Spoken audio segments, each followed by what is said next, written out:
Welcome student. हम पढ़ रहे हैं class 7 subject history chapter 3 Delhi सल्तनत और आज का हमारा ये थर्ड पार्ट है इस चैप्टर का। तो आज का हमारा टॉपिक है तुगलक डायनेस्टी। सबसे पहले हम जानना चाहेंगे तुगलक डायनेस्टी जो है वो कब फाउंड की और किसने की। तो 1320 में जो इस खिलजी जो तुगलक डायनेस्टी का जो फाउंडर था वो गाजी मलिक, जिसने टाइटल जो है तखलुस जो है गयासुद्दीन तुगलक जो है अडॉप्ट किया था।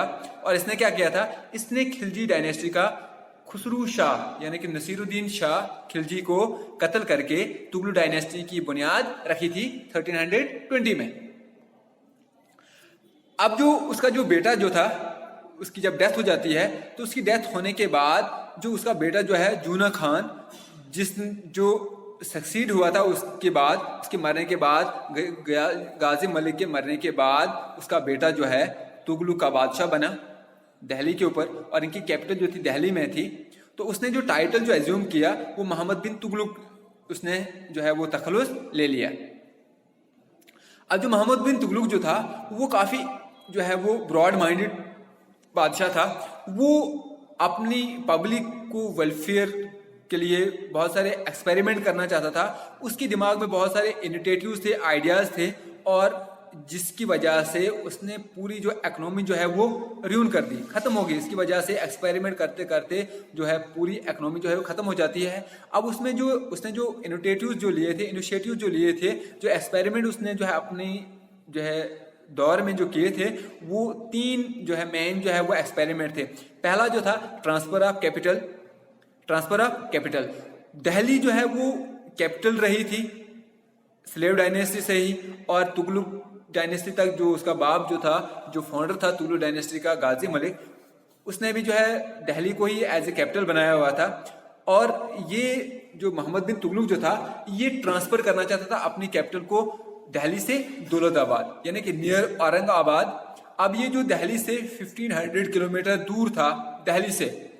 अब मैं जो बेसिक जो लॉजिक जो इसके पीछे था कैपिटल का ट्रांसफर करना, तब्दील करना, वो ये चाहता था कि मैं जो है दौलताबाद से जितना इलाका मेरे कंट्रोल में है इसको मैं अच्छे से जो है वो कंट्रोल कर सकूं।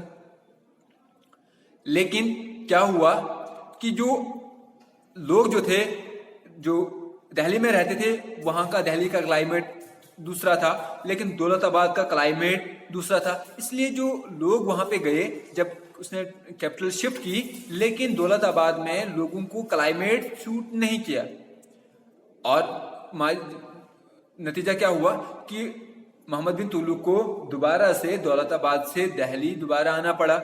लेकिन यहाँ से जाते हुए भी बहुत सारी जो है लोग रास्ते में मर गए, काफ़ी रिसोर्स का नुकसान हुआ और आते समय भी बहुत ज़्यादा जो है वो ह्यूमन जो है वो जाने जो है गंवानी पड़ी और बहुत सारा जो है रिसोर्सेज जो है नुकसान हुआ। तो इसकी वजह से ओवरऑल अगर देखेंगे तो इसका इम्पैक्ट जो है किसके ऊपर पड़ा, इकोनॉमी के ऊपर।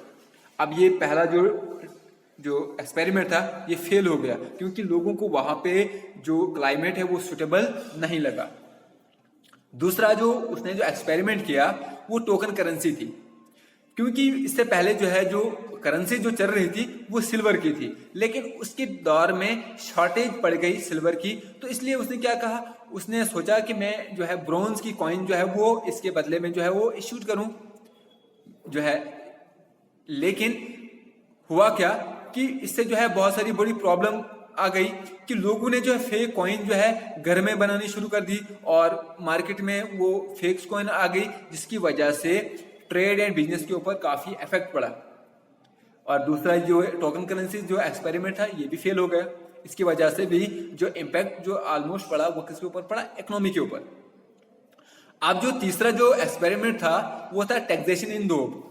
उसने क्या किया, जो दोब जो है बेसिकली ये एक एरिया है गंगा और यमुना के बीच का जो एरिया है, दरमियान का जो एरिया है, इसको हम दोब कहते हैं। अब उसने क्या किया, उसने वहां पे जो लोगों के ऊपर जो कल्टीवेटर थे उसके ऊपर जो है हैवी टैक्सेस इंपोज कर दिए। अब टैक्सेस इसलिए बढ़ाए ये ताकि वो एक लार्ज आर्मी रख सके और उसके ऊपर कोई हमला न कर सके, और जब भी वो किसी के ऊपर हमला करना चाहे तो वो इजी जो है उसको कैप्चर कर सके। लेकिन अनफॉर्चुनेटली जो है उस टाइम क्या हुआ कि जिस टाइम जो है टैक्सेशन लगाई गई, हैवी टैक्सेशन लगाई गई, पीपल ऑफ दोब्स के ऊपर, तो उस टाइम जो है फेमाइन आ गया और इसमें जो कल्टीवेटर जो है वो इस पोजीशन में नहीं थे कि वो हैवी टैक्सेस जितना इनके ऊपर इम्पोज किया गया था वो दे सकें। लेकिन सुल्तान के जो ऑफिसर थे वो लोगों को इंसिस्ट कर रहे थे कि नहीं, आपके ऊपर जितना इम्पोज किया गया आपने वो देना है। तो वो लोग जो थे वो देवर अनेबल टू पे दैट टैक्सेस। तो सुल्तान ने क्या सोचा कि फेमाइन आ गया है, लोग परेशानी में है, क्यों ना हम इनको लोन दे देंगे, और लोन की वजह से इनके पास पैसे नहीं है, लोन लेके ये पैसे लेके ये सीड्स खरीद सकें, ये कौमें बना सकें, इसकी वजह से इरिगेशन कर सकें और ज्यादा से ज्यादा जो है प्रोडक्शन कर सकें। लेकिन हुआ क्या, लोगों के पास उस टाइम जो है पैसे नहीं थे। जब उनको लोन दिया गया तो उन्होंने अपनी सारी जो है जो नीड्स जो थी उसको फुलफिल किया और उन्होंने प्रोडक्शन नहीं की। तो इससे क्या हुआ, ये सारी स्कीम जो है फेल हो गई और नतीजा क्या हुआ कि इकोनॉमी का नुकसान हुआ। जो लोन दिया लोगों ने खा लिया लेकिन उसके बदले में रिटर्न नहीं किया। तो ये तीसरा जो एक्सपेरिमेंट था ये भी फेल हो गया। तो इन तीनों जो एक्सपेरिमेंट की वजह से, फेलियर की वजह से जो सेटबैक लगा वो इकोनॉमी के ऊपर लगा। और आप देखते हैं हम जो लेटर तुगलुक जो थे, जूना हैड नो मेल सक्सेसर। जो जूना जो था, जो मोहम्मद बिन तुगलुक के टाइटल से दिल्ली के तख्त पर बैठा, उसका कोई बेटा नहीं था। वो उसने क्या किया, उसकी वजह उसकी जो आगे जो सक्सेसर जो था उसका कजिन जो था, जो फेरोज शाह तुगलुक था। और फेरोज शाह तुगलुक जो है उसने मोहम्मद बिन तुगलुक की तरह ऐसा कोई एक्सपेरिमेंट जो है वो नहीं किया। हालांकि ये सारे एक्सपेरिमेंट सही थे लेकिन बदकिस्मती से ये अनफॉर्चुनेट जो है ये सक्सेस नहीं हुए। न लोगों ने उनको साथ दिया, न जो ऑफिशियल थे उन्होंने जो है एडवाइस जो ऐसी तरह से जो है जो रूलर को की। अब जो फेरोज शाह तुगलुक जो था, जो मोहम्मद बिन तुगलुक के मरने के बाद जो दिल्ली का जो है सुल्तान बना, उसने क्या, उसने बहुत सारे कारखाना यहाँ पे शुरू किए। उसने कंस्ट्रक्शन, रोड कंस्ट्रक्शन शुरू कर दी, इरिगेशन कैनाल शुरू किए ताकि लोग जो है सिंचाई कर सकें, ज़्यादा से ज़्यादा प्रोडक्शन कर सकें। क्योंकि मेन सोर्स ऑफ इनकम जो है उस टाइम जो है लैंड रेवेन्यू ही था। जैसा जो आज इंडिया का जो मेन सोर्स ऑफ इनकम जो है वो टैक्सेशन है, टैक्स है, इनकम टैक्स है। तो उसने क्या किया, उसने वो चाहता था कि वो अपने लोगों को जितनी ज्यादा मदद कर सके उससे ज्यादा क्या होगी, उसकी इकोनॉमी ज्यादा ग्रो करेगी। तो he give a lot of help to the poor. उसने गरीबों को जो है गरीबी की सतह से ऊपर उठाने के लिए बहुत ज्यादा मदद की। उसने कारखाना स्टार्ट किए, रोड कंस्ट्रक्शन शुरू की ताकि लोग जो इरिगेशन कैनाल्स बनाए ताकि लोग जो है वो सिंचाई कर सकें, रोड में जो है काम कर सकें, जो है ट्रांसपोर्ट कर सकें। आफ्टर डेथ, लेकिन उसके मरने के बाद इस सल्तनत के जितने भी रूलर्स थे वो काफी वीक थे और ये जो डायनेस्टी जो है वीक होती गई क्योंकि इतने इसके बाद जो आने वाले जो रूलर थे वो इतने ज्यादा कैपेबल नहीं थे। तो इसी टाइम में तैमूर जो है, जो मंगोल रूलर था, उसने क्या किया, हिंदुस्तान के ऊपर अटैक किया और नसीरुद्दीन महमूद शाह जो last ruler of Tughlaq dynasty का था उसको कत्ल किया हिंदुस्तान में। अब ये जो तैमूर लुंग जो था ये 1398 में आया था। ये हमारे जम्मू कश्मीर से होते हुए जो है दिल्ली तक पहुंचा था, जिसने नसीरुद्दीन महमूद शाह जो लास्ट रूलर जो तुगलक डायनेस्टी का उसको कत्ल किया था। अब हम पढ़ेंगे सल्तनत एडमिनिस्ट्रेशन, यानी कि दिल्ली सल्तनत के एडमिनिस्ट्रेशन कैसी थी। जब दिल्ली सल्तनत जो है, बेसिकली ये दिल्ली सल्तनत मुस्लिम रूलर्स थे और इन्होंने जो है वो सिस्टम जो एडॉप्ट किया था। सुल्तान जो रूल करता था वो किसके नाम से रूल करता है, gods and Islam was a religion. God के जो, क्योंकि वो रूल करता था गॉड के नाम से रूल करता था और उनका जो बेसिक जो रिलीजन जो था वो जो है इस्लाम था। और इस्लाम जो है वो हिंदुस्तान में इस्लाम फैलाना चाहते थे और वो खुदा के नाम से जो है वो रूल करते थे। अब जो sultan was supreme executive, legislative, judiciary and military authority. अब जिस तरह से आज जो है वो गवर्नमेंट की पावर जो है वो बहुत सारे ऑर्गन्स में डिवाइड होती है, लेकिन ड्यूरिंग सल्तनत टाइम सारे जो एग्जीक्यूटिव जैसा प्रेसिडेंट वगैरह, ये सारा जो गवर्नर वगैरह होता था, ये सारा जो इख्तियार जो है सुल्तान के खुद के अपने कंट्रोल में होते थे। लेजिस्लेटिव जो कानून बनाते थे तो सुल्तान खुद कानून बनाता था और जुडिशरी जो आज जुडिशरी जो है तो ये भी किसके हाथ में थी, सुल्तान मीन्स जो टॉप मोस्ट पावर जो होती थी तो वो कौन था, सुल्तान ही होता। और मिलिट्री का भी जो अथॉरिटेटिव होता था वो सुल्तान खुद ही होता। सारे डिपार्टमेंट जो है वो सुल्तान के पास अपने पास ही होते थे। और उसके साथ जो है सुल्तान के साथ बहुत सारे जो मिनिस्टर होते थे, उसका एक चीफ मिनिस्टर होता था जिसको हम चीफ मिनिस्टर या प्राइम मिनिस्टर कहते हैं। वो क्या करता, वो जितने भी वजीर होते, जितने मिनिस्टर होते थे, उन सब के ऊपर वो सुपरवाइज करता था।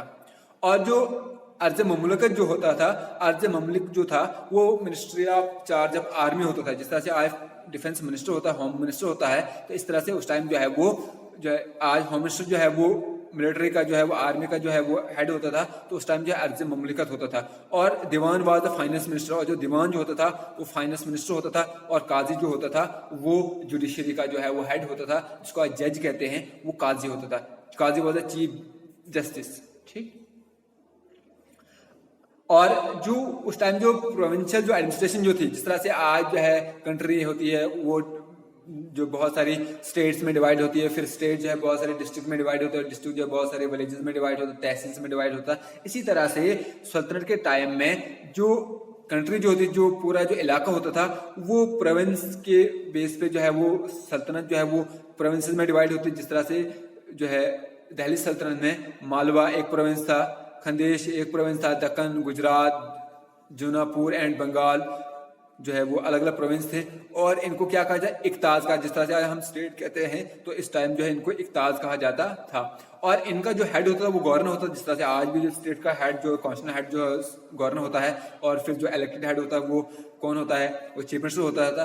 तो इसी तरह से ये गवर्नर जो है वो मेंटेन ह्यूज आर्मी जो रखते थे, और जब भी कहीं बादशाह को जरूरत पड़ती थी तो ये उसकी हेल्प करते। जैसे फाइनेंशियली जो है कहीं जरूरत होगी वो फाइनेंशियली हेल्प करते थे, कहीं आर्मी की जरूरत होती तो ये आर्मी भी उस टाइम उसको प्रोवाइड करते थे। लेकिन जो प्रोविंस जो है इकताज जो है फर्दर जो डिवाइड होते थे शिकाज में, जिस तरह से आज हम डिस्ट्रिक्ट कहते हैं। तो और इनका जो हेड होता था वो शिकादार होता था। और शिकाज जो है जिस तरह से डिस्ट्रिक्ट आज हम कहते हैं, शिकाज को डिस्ट्रिक्ट कहते हैं, तो ये फर्दर जो है डिवाइड होते थे प्रगनाज में, जिस तरह से प्रगनाज आज हम विलेजेस कहते हैं। ठीक है। और इनका जो हेड जो होता था वो पटवारी होता था। विलेजेस का हेड जो होता था पटवारी होता था, शिकाज का जो हेड होता था वो शिकादार होता था, इकताज का जो हेड होता था वो गवर्नर होता था, और इन सब का जो प्रोविंसेस का हेड होता था वो सारा जो कौन होता था, सुल्तान खुद होता था। अब जो सोर्स ऑफ इनकम जो होती थी जो सुल्तान की, वो लैंड टैक्स होता था। और लैंड टैक्स जो 1/10 ऑफ टोटल प्रोड्यूस जो है वो लिया जाता था। और दूसरे जो मेन जो इनकम जो था बोटी कैप्चर, जो जंग के टाइम या किसी से लड़ाई झगड़ा होता था किसी दूसरे राजा के साथ, उस टाइम जो बोटी जो है जो लूट जो उस टाइम जो है खजाना को हाथ आता था वो इनकम थी। ग्रेजिंग टैक्स, ठीक, इम्पोर्ट टैक्स, जो भी चीजें कुछ वहां से यहाँ बेची जाती थी, होस्ट टैक्स, रिलीजन टैक्स, ज़कात जो है मुस्लिम के ऊपर और जो नॉन मुस्लिम के ऊपर जो जजिया वगैरह जो है वो कलेक्ट किया जाता था। यही मेन जो है सोर्स ऑफ इनकम थे। थैंक्स।